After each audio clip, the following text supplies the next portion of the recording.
Leonardo da Vinci told us these words of wisdom 600 years ago. When you put your hand on a flowing stream, you touch the past that has gone before and the first of what is still to come.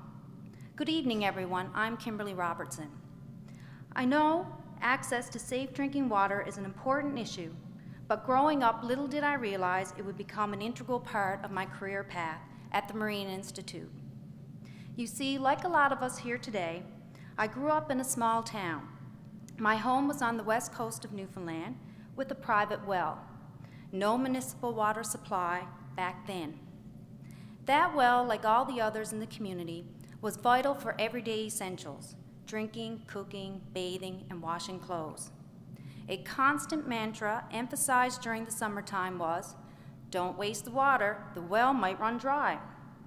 Conservation, especially where water was concerned, was firmly established as a mindset and reinforced daily back in my youth.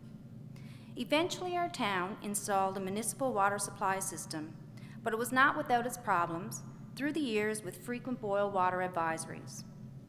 So it's hard to believe that today, in the height of our information age, that we need to remind people that water is a finite resource.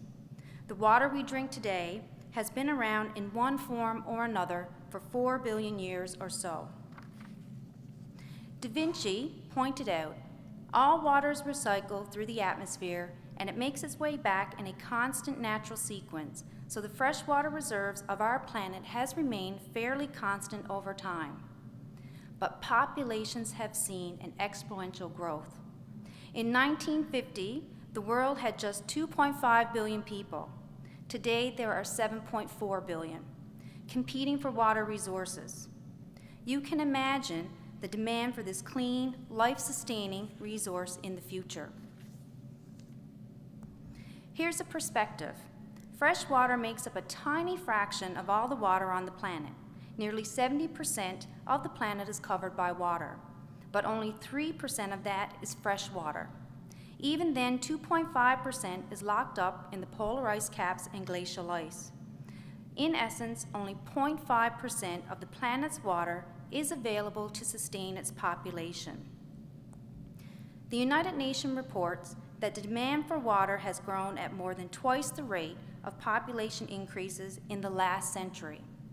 By the first quarter of this century, about 1.8 billion people will live in areas affected by water scarcity. Canada is rich in freshwater deposits, as we hold about 20% of the world's total freshwater resources, but only 7% of that is accessible. This is still a generous amount for Canadians since we make up only 0.5% of the world's population. About half of Canada's accessible fresh water drains northward into the Arctic Ocean and Hudson Bay, therefore unavailable to 85% of the population who live along the country's southern border. Only 3.5% of Canada's water is where it is needed, that is in the populated areas of the country. That remaining supply, while still abundant, is heavily used and supplies are often stressed. Nationally and provincially, like the rest of the world, centralized population growth and rapid economic development has put substantial pressures on our marginal freshwater resources. Recalling the simple story of the evolution of water management in my community and framing Canada's freshwater resource picture is intended to highlight the need to accentuate conservation, as overusage is the single largest issue that threatens our water resources today. Many municipalities have taken the responsibility of providing extensive services in the areas of water management. Although necessary, water infrastructure development has often softened people's attitudes and made them complacent. Now water is someone else's problem. The general attitude that residents, you and I, pay taxes to our municipalities for a constant water supply, and the perception that there's no need to conserve water translates into people using treated water well beyond their domestic needs. Newfoundland and Labrador is abundant in surface water. Lakes, ponds, rivers, and streams cover roughly 8% of the province's area. However, Are these sources of fresh water readily accessible and safe to drink? Construction of water treatment facilities and distribution systems is expensive. Once built and operational, there is maintenance costs and cost of trained personnel. It takes a huge amount of time, money, and energy and expertise for us to simply turn on the tap. My family's concern for water scarcity has not worn well. Indeed, in the last 30 to 40 years, the focus of conservation has changed. Just 5 years ago, Canadians were the largest users of municipal water with a daily average water use of 251 litres per day, per person. Canada is ranked second in water withdrawal compared with other developed countries. Newfoundland and Labrador uses approximately 395 litres per person per day. We use a tremendous amount of treated water in our day-to-day activities, leaving the tap running while brushing our teeth, taking long showers, washing dishes and laundry with less than a full load, to name a few. What does this easing of our conservation focus cost? Canadians are fortunate in that we pay less for safe water than the true cost of treating it. Compared to developed countries, we have cheap tap water. Obviously, water usage in other parts of the world is much more expensive, and people are therefore more vigilant in their water usage.